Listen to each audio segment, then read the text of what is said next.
चलो जी, first article आपका Leeds 2025 की रिपोर्ट है। हर साल आती है ये, लास्ट ईयर का डाटा इसमें आपको मिलेगा। अभी 2026 चल रहा है तो 25 का डाटा आपको इस रिपोर्ट के अंदर मिल जाएगा। LEADS 2025 report. सवाल इससे रिलेटेड बन जाते हैं कई बार, और इसमें ना कुछ अवार्ड्स भी दिए जाते हैं, पर अवार्ड्स को याद करने की जरूरत नहीं है, आपको सिर्फ लीड्स का पता होना चाहिए।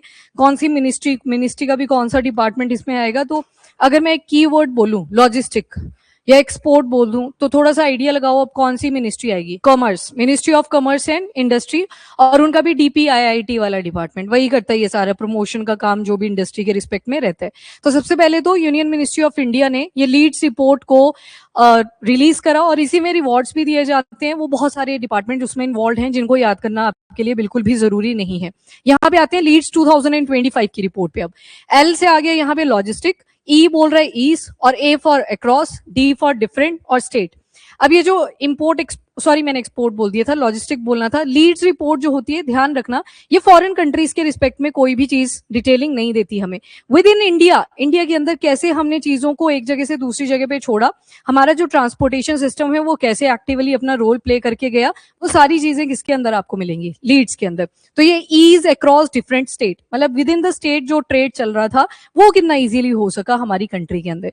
तो अब ट्रेड से रिलेटेड जो भी चीजें रहेंगी वो ट्रांसपोर्टेशन हो सकता है। एक और चीज आप सुनते हो, कोल्ड स्टोरेज का इम्पैक्ट भी बहुत ज्यादा रहता है, कि जैसे वेजिटेबल है, कई बार आपने सुना होगा कि पहाड़ी वाला एरिया था, वहां पे जाम लग जाता है, जाम लगने की वजह से वो जो वेजिटेबल थे, फ्रूट थे, वो रास्ते में ही खराब हुए। तो कहीं ना कहीं वो कोल्ड स्टोरेज की भी इंपॉर्टेंस को इंडिकेट करता है। तो ये सारी चीजों का कंपाइलेशन आपको किस रिपोर्ट के अंदर मिलता है, लीड्स के अंदर। तो ये फ्लैगशिप एनुअल असेसमेंट है, और कहीं ना कहीं एक बेंचमार्क टूल की तरह भी एक्ट करता है कि इंडिया का जो लॉजिस्टिक सेक्टर है वो कितना ज्यादा इंप्रूव कर रहा है। और मुझे याद है लास्ट टाइम ये जब पढ़ा था वो लीड्स 2024, उस टाइम कंटेनर वाली फोटोज लगी हुई थी कि कंटेनर भी रिप्रेजेंट कर रहा था कि हाँ यस, तो वही वाला। तो अब आपका ये 2025 का रिपोर्ट है, जो कि अगेन 26 के अंदर रिलीज हुआ है, पर डाटा किसका आ गया, 2025 का। और इसे पब्लिश कौन करता है, तो department for promotion of industry and internal trade, और साथ ही मिनिस्ट्री कौन सी आ जाएगी, ministry of commerce and industry. बाकी स्टेट से ऐसे मत सोचना कि यूटी इसमें एक्सक्लूडेड होती है, वो भी इसी में इंक्लूडेड है, ठीक है। तो ये सारी चीजों का जो इंटरनल ट्रेड चला है, इंफ्रास्ट्रक्चर कितना अच्छा बना हुआ है, सर्विसेज कैसी प्रोवाइड करी जा रही हैं, और रेगुलेटरी इन्वायरमेंट कैसा है, रेगुलेशन के लिए भी कुछ फ्रेमवर्क गाइडलाइंस बनी होती है, तो वो कैसा आपने कंप्लाइंट प्रोवाइड करा है या नहीं करा है, बहुत स्ट्रिक्ट रूल्स तो नहीं है, वो सारी चीजें लीड्स 2025 रिपोर्ट के अंदर अगेन फ्रेमवर्क करी गई। और कहीं जब स्टेट्स की बात कर रहे हैं तो एक तो कंपटीशन को हाईलाइट करता है, और नंबर 2 कोऑपरेटिव फेडरलिज्म को भी, कि यहाँ पे ऐसा कुछ नहीं है कि यूनियन के अंडर कोई पॉलिटिकल पावर आ जाती है, वही वाली पॉलिटिकल पार्टी किसी स्टेट के अंदर है, वो इसमें नहीं देखा जाता।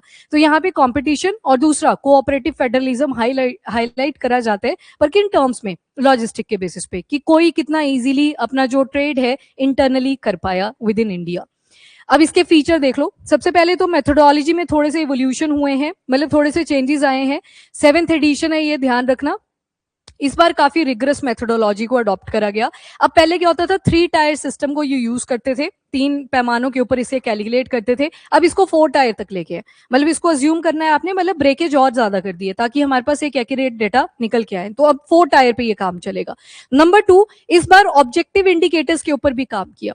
जैसे एक होती है परसेप्शन, एक होता है ऑब्जेक्टिव। ऑब्जेक्टिव मतलब मैंने कुछ सेट ऑफ क्वेश्चन बनाए, आपको वो 4 ऑप्शन दे दिए, आपने एक को पिक कर लिया, 2 को करोगे उसका कोई फायदा नहीं है, वो आ गया ऑब्जेक्टिव नेचर। एक आया परसेप्शन, मैंने बस एक पेपर यहाँ पे दिखा दिया, आपको बोला कि आपने देखना है कैसा है, इजी है, टफ है, कैसा है। मैंने आपसे सिर्फ परसेप्शन आपकी पूछी। तो पहले जो डिपेंडेंसी होती थी लीड्स रिपोर्ट की, वो ज्यादा परसेप्शन की होती थी if compare to the objectivity.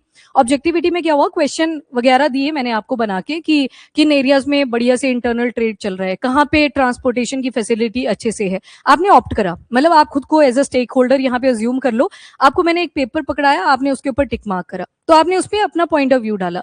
जैसे कॉलेजेस में भी होता नहीं है, सर्वे कंडक्ट करते हैं आपके पास पेपर पर, आप फटाफट लगाते हो क्योंकि वो क्वेश्चन एयर बहुत ज्यादा होता है। तो वैसा ही सेम यहाँ पे ऑब्जेक्टिव इंडिकेटर्स को भी ऐड करा। नंबर 2 कितना, तो 59% जो वेटेज है वो इस बार किसकी ऐड करी है, वो ऑब्जेक्टिव इंडिकेटर्स की ऐड करी है। और जो बाकी अभी भी है वो परसेप्शन वाली है। परसेप्शन मतलब जैसे मैंने बोला करप्शन है, मैंने बस बोल दिया करप्शन है, मैंने आपसे पूछ लिया, आपने भी बोला करप्शन है, पर एक आया उसने बोला कि इतने रेट से ये करप्शन चल रही है, 49% स्टेट के अंदर करप्शन है, आपने वहां पे ऑब्जेक्टिविटी को यूज करा। तो इस बार जो 59% वेटेज है वो मेजरेबल है और ऑब्जेक्टिव इंडिकेटर्स इसमें यूज करें। पहले जो था वो ज्यादा परसेप्शन बेस्ड डाटा ही हुआ करता था, परसेप्शन के बेसिस पे ही चलते थे। हाँ, किसी से रैंडम पूछ लिया सर्वे के दौरान कि कितना कर ट्रांसपोर्टेशन रहता है, यहाँ पे सर्विसेज कैसी प्रोवाइड करी जाती हैं, आपने सबसे नहीं पूछा। अब आपने क्या किया, उसको थोड़ा डील करा कि क्वेश्चन का एक फ्रेमवर्क बनाते हैं, ऑब्जेक्टिविटी लेके आते हैं और उन्हीं क्वेश्चन के हिसाब से हम अपना सर्वे कंडक्ट करेंगे। तो अब पहले कहाँ पे था, परसेप्शन बेसिस पे था। 2025 की रिपोर्ट में क्या चेंजेस हैं, अब ऑब्जेक्टिव इंडिकेटर्स भी इसमें ऐड किए जा रहे हैं, जो कि अगेन डिटेल्ड होती है मेथोडोलॉजी और मेजरेबल होती है नेचर में। हाँ जी, ज्यादा प्रिसाइज होगा और ज्यादा एक्यूरेट भी होगा।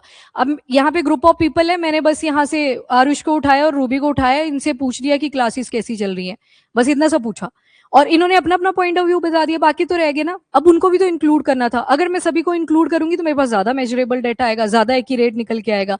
तो वैसे ही यहाँ पे अब लीड्स रिपोर्ट के अंदर डीपीआईआईटी और ministry of commerce and industry ने इंक्लूड करा।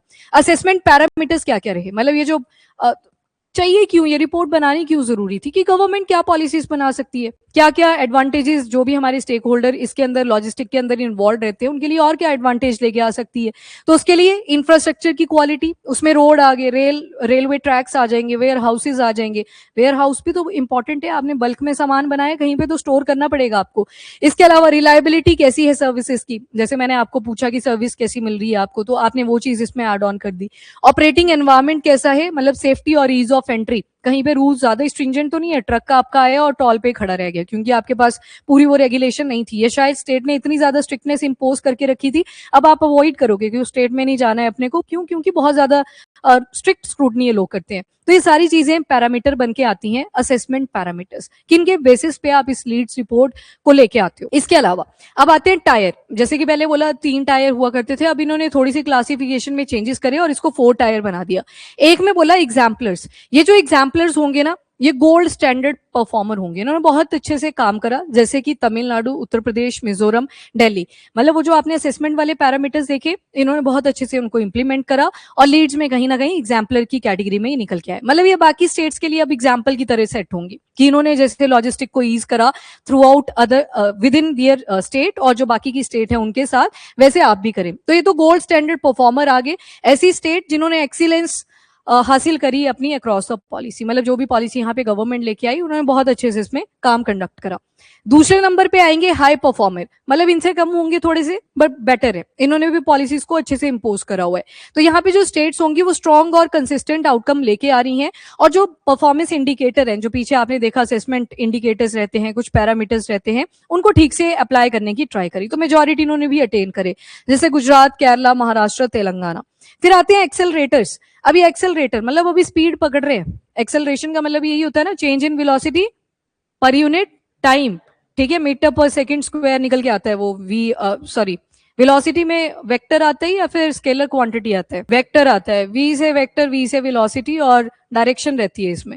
चलो ठीक है, एक्सेलरेटर्स, अब ये स्टेट शो कर रही है कि हम इंप्रूवमेंट कर रहे हैं। अभी वो वाला मोमेंटम तो हमने हासिल नहीं करा हाई परफॉर्मर और एग्जाम्पलर वाला, पर हम ठीक ठाक मोमेंटम अटेन करने लगे हैं। रिफॉर्म की वजह से इनकी जो ट्राजेक्ट्री है वो ऊपर की तरफ को जा रही है, तो इसमें आंध्र प्रदेश, ओडिशा, पंजाब, कर्नाटका वगैरह रहे। और इसके अलावा आगे ग्रोथ सीकर्स, अब नाम से पता लग रहा है अभी सीख कर रहे हैं ग्रोथ, उतनी नहीं पहुंच पाई है जितनी एक्सेलरेटर्स की है। तो यहाँ पे वो स्टेट्स आएंगी जो अभी किस स्टेज पे हैं, सिर्फ फाउंडेशनल स्टेज पे। जैसे आप भी जब पढ़ने के लिए आते हो पहले यही पूछते हो ना फाउंडेशन क्लियर होगी या नहीं, तो अभी ये बेसिक लाइन के ऊपर है, फाउंडेशनल स्टेज के ऊपर है, जो लॉजिस्टिक डेवलपमेंट और इनकी इंस्टीट्यूशनल स्ट्रेंथनिंग के लिए रिक्वायर्ड रहेगी। लॉजिस्टिक डेवलपमेंट मतलब इसमें सारा आ गया, वो again transportation and all services वो भी इंक्लूडेड है। इंस्टीट्यूशन मतलब इंस्टीट्यूशन कोई ना कोई डायरेक्टरी लेके आएगा, फिर वो आपको इंप्लीमेंट करनी पड़ेगी, वो किस नेचर की है। तो ये इसमें अभी देखोगे तो वेस्ट बंगाल है, राजस्थान है एंड सिक्किम है। बाकी स्टेट्स अभी इन पैरामीटर्स तक पहुंच नहीं पाती तो उनको इंक्लूड नहीं किया जाएगा। तो और ज्यादा आप देखोगे तो जो इंडस्ट्रियल सेटअप भी है हमारा वो इन्हीं स्टेट्स के आसपास रिवॉल्व करता है, ठीक है। तो एक एग्जाम्पलर आ गया, एक हाई परफॉर्मर आ गया, तीसरा एक्सेलरेटर और चौथा ग्रोथ सीकर। जैसे जैसे ऊपर को चलोगे वो स्टैंडर्ड हाई होता चलेगा, ठीक है। तो एग्जाम्पलर बोला ना, किसने एग्जाम्पल सेट कर दिया, तो गोल्ड स्टैंडर्ड परफॉर्मर कौन होंगे, एग्जाम्पलर वाली कैटेगरी के अंदर। तो अब 4 टायर इसमें आ जाएंगे, पहले मिसलेनियस 3 टायर्स हुआ करते थे, अब 4 के ऊपर आपने फोकस करना है। ये थी आपकी लीड्स 2025। पूरा साल नहीं अभी आएगी, अब आएगी 2026 अगले साल, 27 के अंदर अगले साल, तो वो 26 का डाटा 27 में आपको मिलेगा। तो इसको ध्यान में रखना। एक ही बारी जो आती है वो सबसे ज्यादा डेंजरस भी होती है। अगर यूपीएससी पॉइंट ऑफ व्यू से देखें तो उसमें जो अब डाटा अभी पूछा जाएगा वो 24 का रहेगा, क्योंकि अब तो पेपर आ ही गया, एक ही हफ्ता बचा हुआ है, तो उसके लिए तो आपको 24 का डाटा देख के जाना पड़ेगा।